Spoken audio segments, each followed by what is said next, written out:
We obviously are trying to lead ourselves too, and we have grace for ourselves, and we're really trying to coach ourselves through this as well. But at the end of the day, I was just telling someone else, we're on the bus, we're full steam ahead, get off or get on, like that. But I'm not slowing down.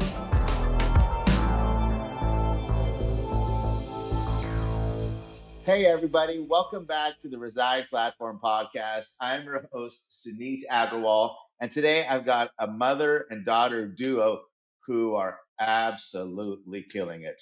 Michelle Williamson and Brandi Long of the Williamson Group. Michelle's been building this business since 1999, and Brandi brought her own energy and very creative edge into the mix. I can't wait to talk about all that. Together, they've been the top absolute dominating agents in their county for over a decade. And now they're a year into leading a team together. All right. How was that intro, ladies? It was great. It sounds really good. Good, good. How's it going out there? It's going good. Good. Staying busy. Staying busy? I can't wait to talk about that. So let's just dive right in. So, for people that don't know you, Michelle, why don't you go first? Tell us who you are. I have a husband that I've been married to for 37 years, and I have three girls who are all married and 5 grandchildren. All of the girls and my husband have their license. So we have been doing real estate together as a family since 1999. I was just going to do it part-time because my husband had a job, and I didn't know anyone here in the county when we moved here. And I had to figure out how to actually get my name out there and kind of generate the business from scratch. So I started doing what no one else was doing here in the county. And I started diving in deep and figuring out an area I wanted to farm. And then I started sending out letters and just built my business from there. I started going to businesses for lunch and just leaving my card everywhere I went. And all of a sudden, I pretty much had the business of the county. So all of a sudden, I'm sure it wasn't just like that. I'm sure there was some hard times during that early days. I guess, but since I was only going to do it part time, it seemed like all of a sudden. And then everyone just started calling me, and I was the first one in the county to actually start giving gifts to my customers for closing. And it just was crazy how it all came about. And then I realized I really do love it. I fell in love with the people and serving people. And it just became just something bigger than I actually knew what to do with. And I just started working all the time. And then actually, I had some health issues. And Brandi said all of her life that she was never going to do real estate. So when I had the health issues, my one daughter moved home from Louisiana so she could be here. My other daughter, Taylor, had her license, but she wasn't doing anything with it. And then Brandi and they all pitched in and started running the business. And I went to be out of the business for about 6 months. I was in the hospital and just from stress. And then Brandi just got thrown in the fire. And then she fell in love with the business and she took it from there. Yeah, that's awesome. So, what were you mostly like a stay-at-home mom and decided to just go earn some extra cash when you said part-time agent, or did you have another job? I did not have another job. I was actually homeschooling my children. Okay, you're homeschooling, so that is another job, just not a paid one, right? Yeah, so I was homeschooling them, and then when Daryl would get home in the afternoon, he'd get home about 3:30, and then I would go out and start working. Hustle. I love that. I love that. So you started by farming a neighborhood. Where did you get the idea to give gifts and farm neighborhoods? I had got my real estate license in West Palm Beach, and I saw other realtors there, and I could not break into the market there. It was so many realtors, and I was seeing what they were doing in that kind of county and with all those customers, and that. So when I come to this small rural town, agents were just putting a sign in the yard and waiting for the properties to sell, and that was back then when we didn't have MLS. We had the books that you would once a month, trying to go through those books, and most people wanted to only sell their own listings, and I turned into the mobile home queen because nobody wanted to do it here in our. And from then it just got bigger and bigger. And I remember a customer walked in, I was at Century 21 then, and a customer walked in and he had a sock full of money, and he had just come off work, pulled it out of his lunchbox, and everyone said, well, we don't want to work with him. We're not interested. He's not going to be able to buy. And I brought him in to my office and I got him qualified to buy. And they were just all floored that when he closed on his property. So I was the one who kind of worked with everyone that no one else wanted to work with. Yes. Yeah, I was that same guy. I was the guy that sat in the office and everybody would give all the shitty leads that they didn't want to work. They would give them to me. Awesome. I love that. Brandi. So we heard about your entry into the business. What were you doing when you got your license? Did you have another job? Were you in school? I was a stay-at-home mom. I got married young. I got married young, and then I had kids young. My husband, we were a family of four, living off $27,000 a year. My husband's in law enforcement, and I was teaching piano lessons to kids on the side. That was miserable. And mom started having health issues, and I was like, I can go clickety clack on a keyboard. That should be fine, or earn some extra dollars on the side. And so I came into the office and just working as an office assistant. And then the next thing I know, I have my license, and 11 years later, I'm sitting here talking to you. I have no idea how it all happened. That's so awesome. Yes, right? Just start to show up and then things start happening. Wow. So let's talk about the mail, because you told me a little bit about this in the past, Michelle, on a group call, but I want our listeners to hear about it. Tell me the mail strategy. I didn't have a lot of money to start building my customer database. So I would print out these mailers and just list all the homes that had sold in their neighborhood, even though I didn't sell it. And then I would take them home and the girls would fold the letters, and we couldn't afford an envelope. So we would put a little sticker on the back, fold the letter with a sticker on the back. And then we would have, yeah, and then we got to be where we were making some decent money. You were making decent money, and we could afford envelopes, but they weren't they weren't the self sealing ones. So during summers and after school, my sister and I would be licking envelopes. Glue. We were getting sick off of the glue, but that is how we had to do that. That was our duty as daughters. We definitely did that to make sure everything was going. And then that was my earliest, memory of real estate. And honestly, when I came in to the picture, I was it's whenever it was 2025 or 2015, I was like, we need to get something, it needs to be a little bit more current. And that was the one thing that I kept alive, is those mailers are gold and they work, and we still mail out to this day. Between 2,000 and 3,000 mailers go out each month. Yeah. So who were you mailing to in the beginning? Just a neighborhood that you chose? Yep, just neighborhoods that I wanted to work in, which was kind of middle income. People qualified middle income for Arcadia. And that's where I started. And then when just a couple years ago, and this is what really took the mailers to another level, is we got an idea, and it was, okay, we're going to go take pictures of every property that sells. Even if we don't have even if we didn't have anything to do with it. So we would take the picture, and then we would put it on the printout, and then we would put another property sold. In your neighborhood. In your neighborhood. Another property has sold in your neighborhood. And then we would put a card in there with it. And so perception is reality. Everyone thought we had sold all of those houses.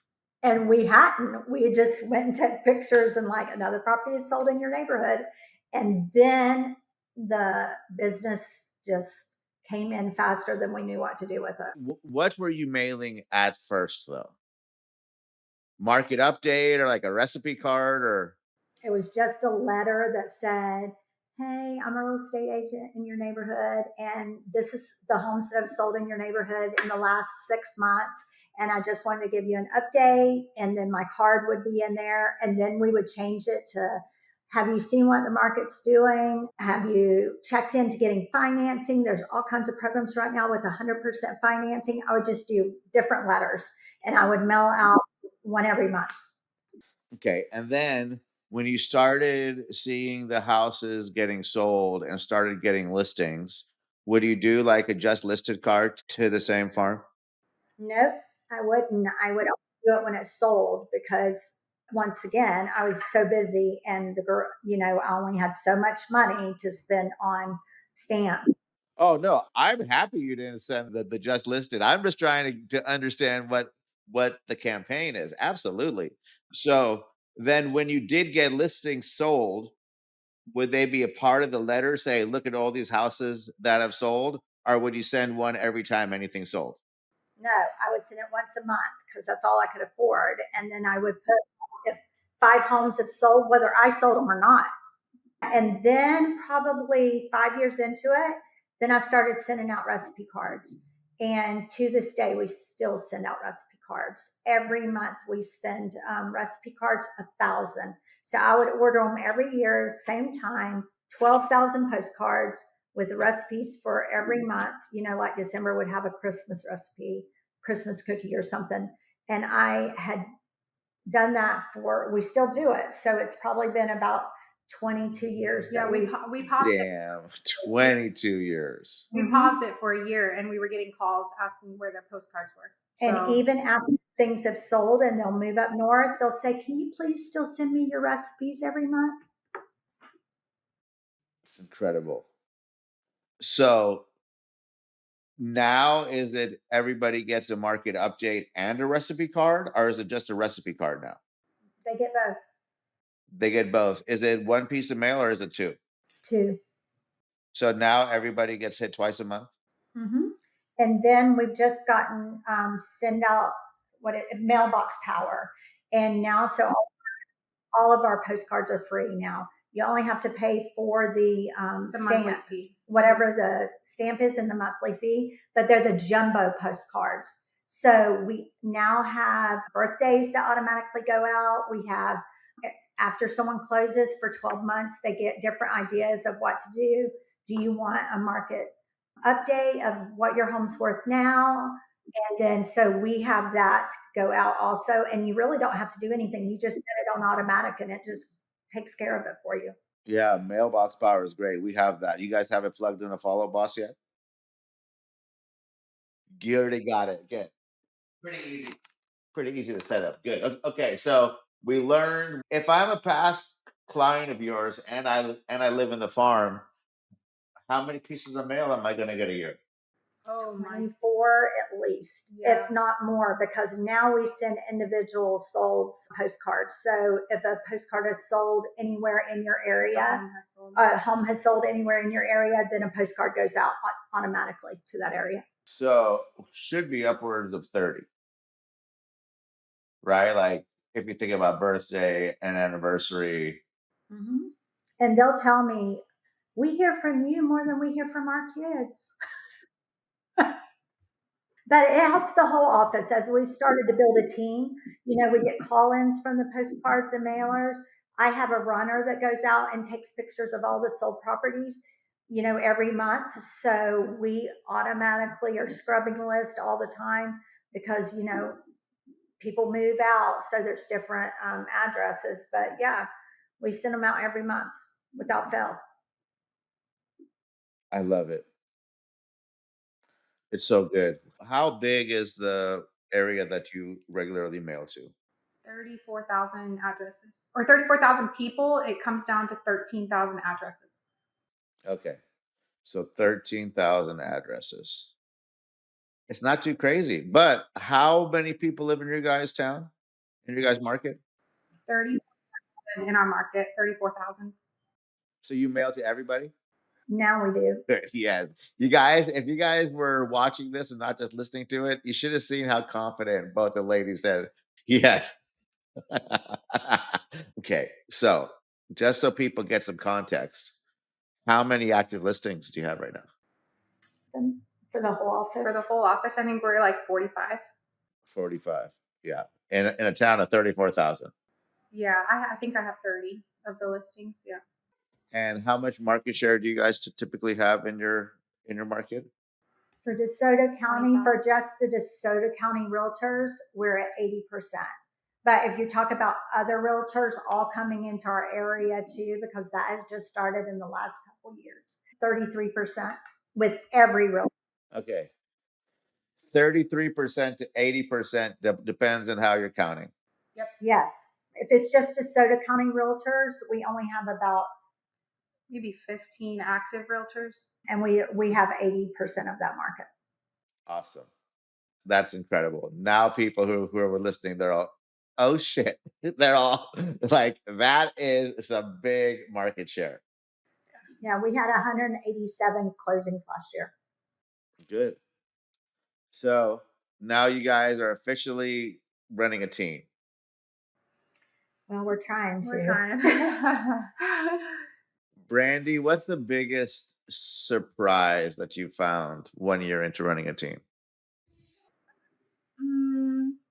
I think the biggest lesson that I've learned so far is that I can't expect everyone to work like I do. And that's the really tough part. But that is not the way it's supposed to be. Like the team leads are supposed to work 300 times harder than the people on the team. So that is just, if I'm going to expect them to work at a 100, I've got to work at a 200. But that was a very big learning curve. So how do you work at 200 though? I eat, sleep, and breathe this. Like, this is everything to me. This is like, it's like a flame that you cannot put out. Like, I will talk about it all day long. My family gets tired of me talking about it. My kids, our time spent together is at appointments and in the car. The involve putting out signs like that. That is the way it's going. Like tonight, my husband's taking me out to dinner and we have to go pick up real estate signs as our date night. That's the way. That's the second time this week. So that's it. That is such a great answer. That's our date night. Okay. So Michelle, now for you, you went from being like the agent with all the market share that everybody have been getting mailed from for all these years, for decades, right? And now be kind of like the operator, right? Do you say that you're taking more of like a behind the scenes role now? Definitely. And I didn't realize how much that would require of me. So basically, I get up about 3:30 in the morning and What? So early? I start from there, and then I'm usually at the office till 7 or 8 o'clock at night. So yeah, it's taken a lot, and thankful for Reside because they have kind of helped us to each find our roles and what we need to do and what I can put off on other people. And I don't mean put off, but that I could give to other people that they would actually be better at. And I'm okay. Now, years ago, I wouldn't have been okay with that because I'm very much control freak. And I was just listening to what Brandi told you about how she runs at that speed. She not only runs at that speed, but my type A personality, when she comes in, I'm like, okay, this is what you need to do today. Da, da, da, da, da, da, da. And I hold her accountable like she holds the team accountable. Her and I are our own accountability partners. And we have a meeting every morning at 8 o'clock between just her and I to see where we need to be, what needs to be done, and how we need to proceed with the team. Or is there any places we need to pivot and change things? Michelle, you have two other daughters that work in the business too? My daughter, Holly, she's the middle daughter. She does not work in the business. She has a real estate license. She works for KPMG in Houston, Texas on the partner. And then my other daughter does work in the business. She works for agents all over the United States. She's a transaction coordinator and she does upwards of 100, 120 files a month. Nice. So What's it like working with your mom, Brandi? Well, I'm going to be honest. Good. Here, in the morning or in the beginning, it was rough. Like we would go to battle. It was rough. And then I think there was obviously when I got started in the business, I was like 24, 25, like that. I was young. I was a baby. So there was some growing up that I had to do. There was some release control that she had to do. And if I was telling her, I'm like, if you're gonna go away and focus on your health, you're gonna have to just give it to me. And if I fail, I fail. But you have to release the control. And so I think we finally, how many years ago you think we got to like our rhythm? Probably 3-4 years ago. Yeah. We finally found a rhythm. So it took a long time to get there, like 6-7 years. I mean, yeah, but doesn't that almost like make sense just between like any kind of relationship? Yeah, for sure. Yeah. And I mean, and we still have our moments like when we're like, we can just feel like I will go over to her house because we live on the same property. So I will walk over and Oh, so you guys are together. You guys, yeah, we're set up to always be operational. But like I'll walk over and she's like, I feel like we're not on the same, wavelength. And I'm like, no, me either. And then we literally just sit down and hash it out. And we're like, okay, this is because it's never about what her and I usually agree. It's just the difference of opinions and communication and trying to we're working on different things and it's not clicking. So it's just a 10-minute hash out. And then we're both firing on all cylinders again. So it's just like open communication. Really, that's the magic. always. Yes. Like marriage. Like marriage. You said it, not me, but I was thinking it. Yeah. Yes. I'm super curious now. How much land is this compound on? Well, we have 10 acres of land, so it's not too big, but we do lease like almost 1,000 acres of land because we all have cattle and chickens and turkeys and all those kind of things. It's terrible. It's not terrible because that's extra income. But I don't like it. But we sell freezer beef and so No shit, really?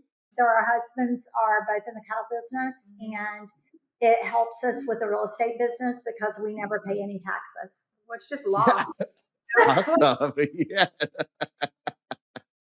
How many head of cattle do you have? 500. No, probably about right now. We sold calves, so probably around 350. Still a lot. Damn. And so you guys' husbands are cowboys. We stay inside. Yes. It's definitely like our husband's thing. Like this is not involving us. That's what I said. You guys' husbands are cowboys and you guys are badass realtors. Yeah, we all work really hard. The whole family does. And not only that, we have a hay business also. So we sell hay to other cattle farmers. I love it. You guys live on a real working farm. The most exciting thing about it is now we do gifts for our customers. Tell them about it. And we get to like take the egg, like, because everything's so expensive. So like we get like eggs from our own chickens and like put them in the baskets for our customers, and everyone like loves it because it's like small town feel, and we have like a little sticker. The egg cartons are pink because that's our brand. Like they're just so nice. And then we get someone to make sourdough, and then we have honey from our farm that is in the basket, and it's just like really cool. It's very special. Oh, so you guys got bees out there. How many chickens do you guys have? Over 100. It just keeps growing. There's all time. They're just coming. Who's in there taking care of the chickens? I did not like raising chickens. You? My son, my husband, and my dad. And we give away. We do not sell any of the eggs. Every Thursday for our team meeting, everyone takes eggs. I bring eggs for them, and then we give them away as gifts. Also, we're known for our oranges here. So we have a Joshua Citrus, and they have fresh squeezed orange juice. So that's what we put in our baskets for closings: the orange juice, the honey, the eggs, and fresh sourdough. That is so cool. I came from a rural area. Everyone thinks I'm some city slicker, but I came from like a real rural area. I might not have worked out there, but I grew up in the middle of it. So I can really appreciate it. Love that. So let's talk about other forms of marketing. Because Brandi is, I think, just crushing social media. And I just want to get your thoughts about that for the audience. So, like, when did you start posting hard on social? Probably 2 years ago, I decided to just like see if I could create leads from social media. And so I was like, I'm just going to give it 30 days. I'm going to post on my stories. I'm going to tell everyone what I do, because I feel like there's two types of social media marketing. So there's like attraction marketing, where you just tell everyone about you and they just are drawn to you and attracted to you like a magnet, and they just work with you. And there's also the type of social media marketing where you're just educating, and it's like almost like you're chasing instead of attracting. And I feel like the best form is to use both. And so, but at first I was just telling my day and telling people what I believe, and like all of the hot takes and all of that. And in 30 days, like I had like already had 3 listings come from social media. Oh, okay. Well, this kind of works. Like we're going to have to. Were you talking about real estate? Yeah, just like, okay, I had another listing agreement signed. I'm out showing property. Like it's just showing my Day in the lifetime. my catchphrase is no one works, just like John says, but no one knows that you work unless you tell them that you work. And so that was me proving. Like I would get calls and people would be like, you're like the only realtor in town that actually works. And I know that's not true, but I'm the only one showing that I'm working. And so that is what started it. And we haven't stopped ever since, because So, what platform was it on back then? Facebook. Facebook posts.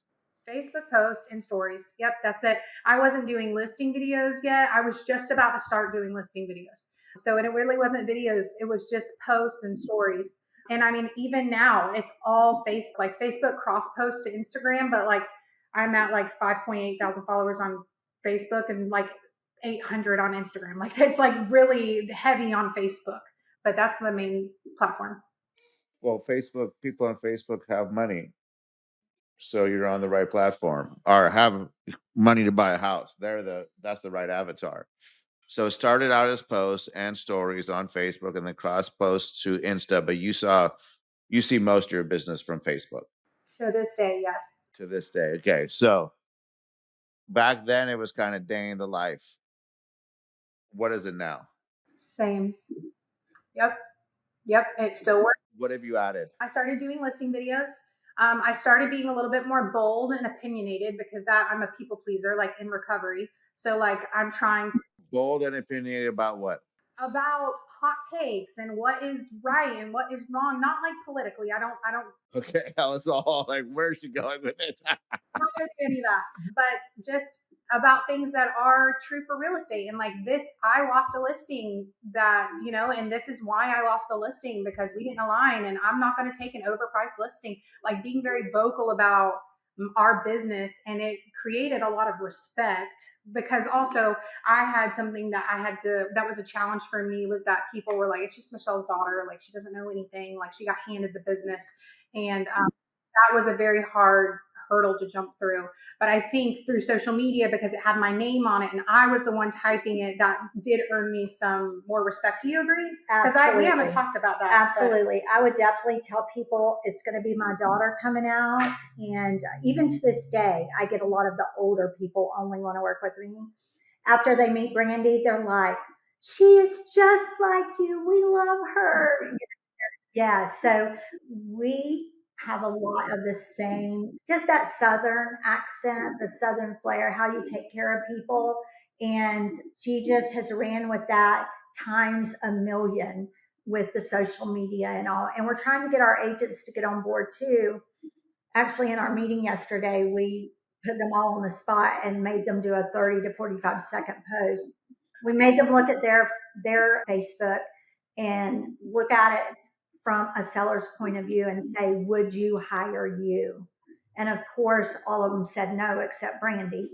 And then we said, okay, so what do you have to do different to make someone, you have to be the solution for them for any question they may have for real estate. Other than that, you look just like every realtor in town. And so we're getting heavy on that because we know that's where a lot of business comes from. And it's free. And I don't know how much longer that's going to be, but that's like, it's free marketing. I don't understand how I can get through that through anyone else's head. Is that it's like so free that it's like, it's so profitable. Like it's just, I don't want to say it's easy money because you actually do have to fulfill and actually close out the deal, but like it's a good form of marketing that I think agents think is just like you have to be this influencer or you have to do, but it's like it's really not. Like you will attract the people that are like you. Yes, you have to promote yourself, right? Arnold Schwarzenegger has a quote: "Early to bed, early to rise, work like hell, and advertise." Yeah, Yes. yeah. That is one of my favorites. And now, what you do? You have a social media person that helps you now? I have Candace. She wears many hats. We don't even know her job title. Yeah. But most of the time she is around, follows me around, always taking content, taking B-roll, taking photos. She'll send them to me at the end of the day and I'll trash what I don't want and then I'll keep what I don't want. And anything I post, I usually just attach a photo to it because my algorithm really likes photos. So I just attach a photo to it. That way it performs better. So she's like your EA or like your admin that also just takes photos and just hangs out. She's very creative. So like she writes all my video scripts. Like she gets all of that stuff out. She knows my personality. She knows me inside and out. So she can really capture my voice. And then I usually just tweak it at the end, but she will give me the content idea. And then I get on my notepad in my phone and I'm just typing it out. So I keep a running list of content on my phone. There's 600 notes in my phone and it's just all content ideas. And she plans all of our community events once a month. Yeah. So we have community events once a month here. Oh, awesome. Yeah, I'm sure that helps. Still interested in more about the social media though. So what she writes scripts on? Our listing videos. So we kind of started doing listing videos almost 2 years ago. Almost 2 years ago. Not even that long ago, because I've been doing them for like 10 years. No, like that. That's what I tell everyone. Like our market is like 15, 20 years behind everyone. Like I always say, like we. But that doesn't matter. You've been consistent as hell for decades, right? So it doesn't matter if it's super high tech or not. The consistency is what wins. Exactly. But like we get a fax every now and then. It's so old school here. We were not introduced even to like listing videos until like a couple years ago. And I'm always like, I want to be the first one to do it. I want to make it messy, do it really quick so I can get to the good part. Like, so we just hired a videographer and we went to do it. And that first one was terrible. It was awful, but we ran social media ads with it. And now we get a lot of business also because we do listing videos like that. People want to see their video or their home on video. And so we get a lot of listings from that too. And where do you promote those listing videos at? Facebook, Meta. Paid? Yep, paid. So I usually put like between $500 and $750 per video, and it usually gets like 100,000, 150,000 views. So you boost it? It's like an actual. Or do you run an ad? Okay, good. Who's the audience? I don't know the specifics. That's something that we hired out when we saw that it was working. So we have platform marketing, all social media for us on that. But you said what, 150, $200 per listing video? No, $500 to $750 per video. Oh, okay. So it gets some friggin' eyeballs. Good. And is it coming from the business page for the team? Yeah, that the ads get ran through the business page for the team, and then everything on my page is organic, like on my personal page. And do you schedule out your posts on your personal page? You're shooting from the hip all day long, lady? Every day. Like I've like made it a habit. I'm always thinking of content. You think in posts. You think in posts. So like I had someone call me and just 2 hours ago, he said, "Hey Brandi, I want to make you rich. I have 3 homes for you to sell." And it's like a past client. So I immediately got on my phone, typed out the post, I took the picture, and as soon as I can get done with this, I will post it right away. Do you run it through any LLM? Through who? Through what? Through any AI? No, I try not to. I do not put AI on my personal page. I do not type. Don't get me started. I do not like it. No, yeah, we're on a podcast. I want to get you started. Go ahead. Okay, so I do not, if you are writing content for your personal page, I truly believe it needs to come from your own brain and have your tone and use the word y'all, because I use the word y'all. Like, it has to sound like me and be from me so that it's fully authentic. Now, AI, we use AI a lot to tell us how to do things, how to run in the background, but I will never put AI in my, now that's a hot take that just I started to believe like 6 months ago. If you go It is back, a hot take. it is. I can't stand it. I will preach. I will die on that hill. I love it. It's so good. It's so good. That's so good. Yeah, because I see it. It's like marketing is, you want to do what everyone else is not doing. That's the thing. You always have to stand out. That's good marketing. And whenever I'm just scrolling and I'm like, I have to get off social media. It's so boring. Like, every post sounds the exact same. That's an issue. So I have to just, I would love to just copy and paste from ChatGPT, but I am not going to do that. Good job. Good job. All right.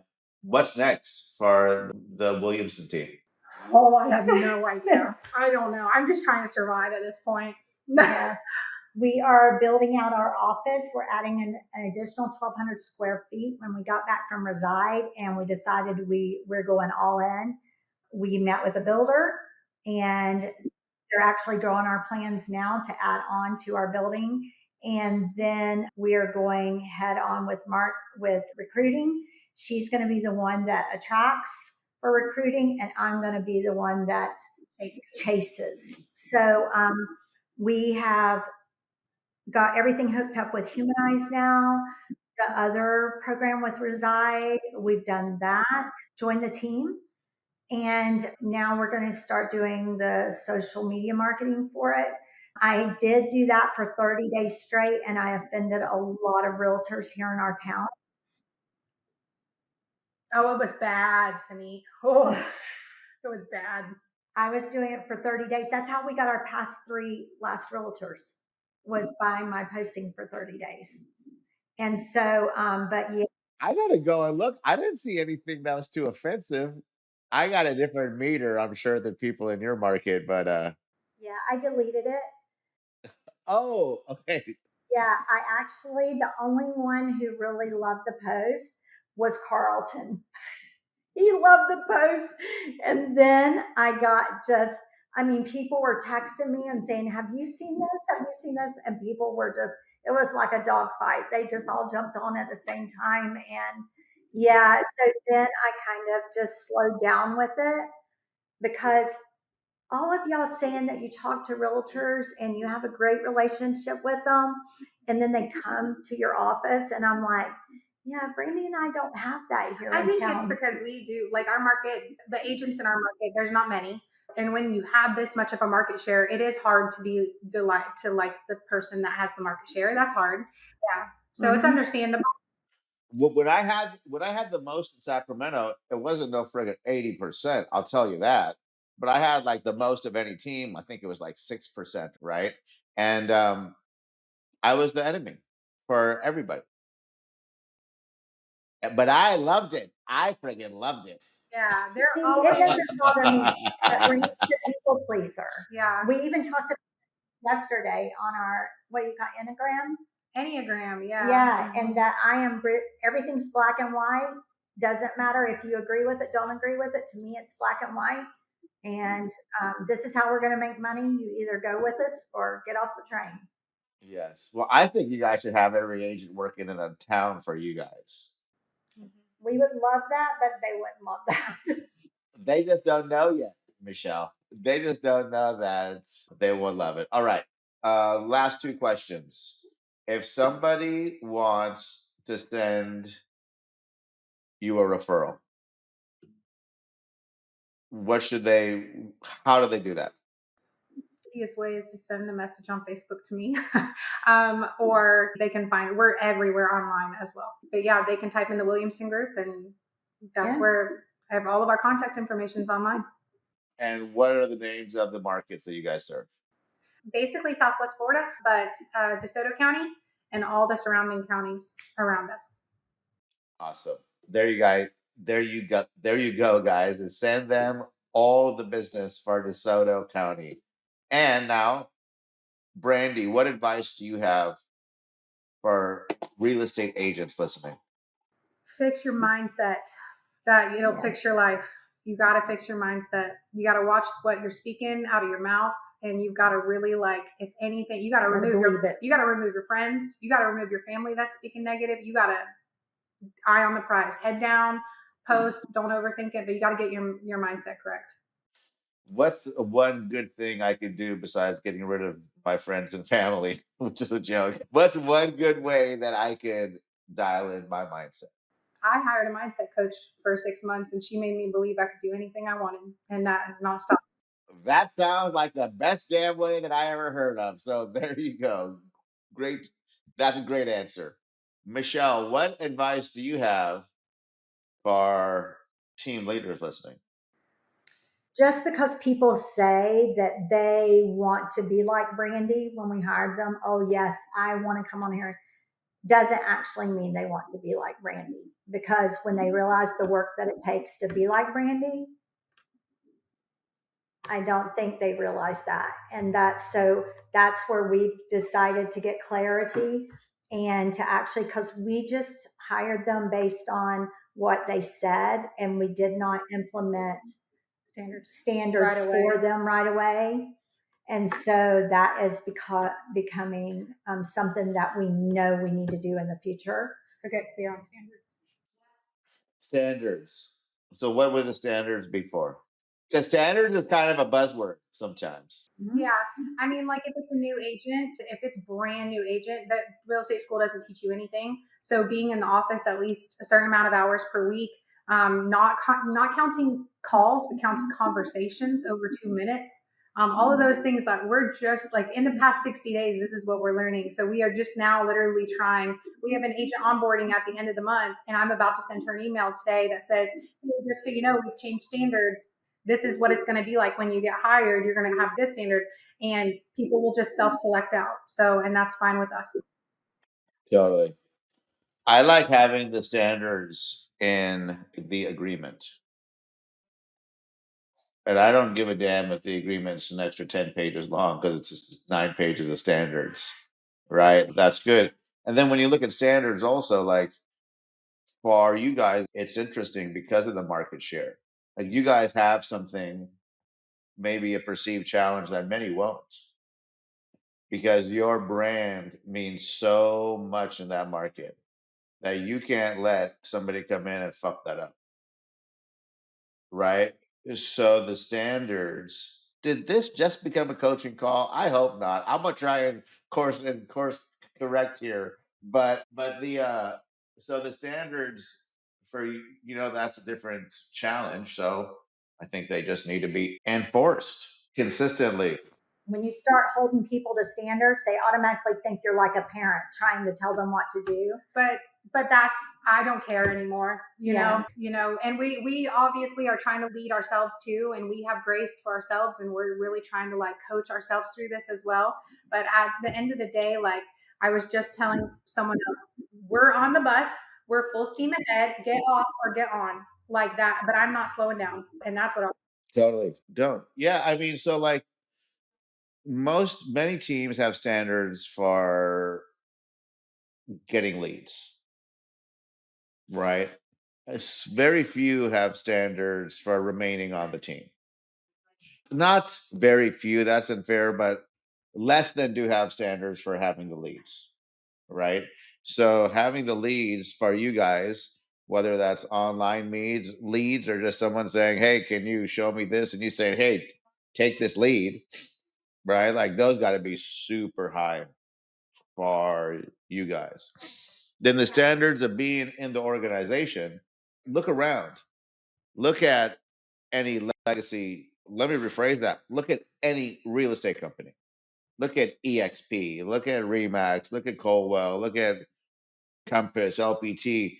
There's no standard to hang your license there except to have your license, right? And then different people hang their licenses for different reasons, right? Like Many people can be to hang out with Brandi, right? To learn from her, right?